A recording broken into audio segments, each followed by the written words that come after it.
దేవాలయం కానుక పెట్టెలో ఒక పేద విధవరాలు 2 రాగి నాణెములు వేయటం చూశాడు. చాలా స్వల్పం. నీవింకా ఎక్కువ ఇవ్వలేవా? నేను చెప్తున్నాను, ఈ పేద విధవరాలు అందరికంటే ఎక్కువ కానుక వేసింది.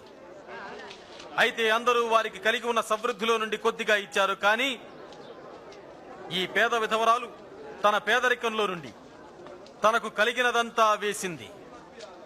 చెప్పవయ్యా, ఏ అధికారంతో నువ్వు ఈ విషయాలు చెప్తున్నావు? ఎవరిచ్చారు ఈ అధికారం? నేను మిమ్మల్ని ఒక ప్రశ్న అడగనివ్వండి. యోహానుకు బాప్తిస్వమునిచ్చే అధికారము దేవుని నుండి వచ్చినదా లేక మనుషుల వలన?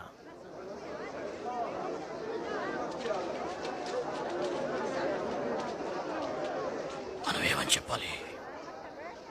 మనం దేవుని నుండి కలిగిందని చెప్తే మీరెందుకు ఆయన్ని నమ్మలేదంటారు? మనం మనుషుల వలన కలిగిందని చెప్తే ఈ సమూహం మనపై రాళ్ళు వేస్తారు. ఎందుకంటే యోహాను ప్రవక్తను గుర్తించుతున్నారు. ఎక్కడ నుండి కలిగిందో మాకు తెలియదు. అయితే ఇవన్నీ చేయడానికి అధికారం ఎక్కడి నుంచి వచ్చిందో నేను మీతో చెప్పను.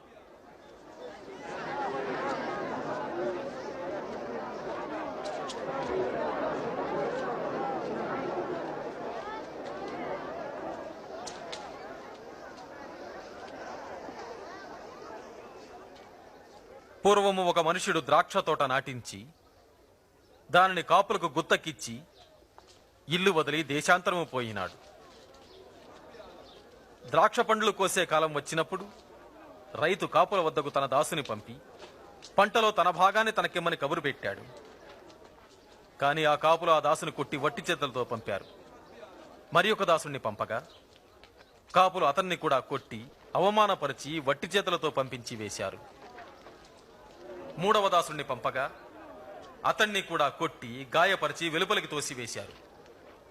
ద్రాక్ష తోట యజమాని అనుకున్నాడు, ఇప్పుడు నేనేం చెయ్యాలి?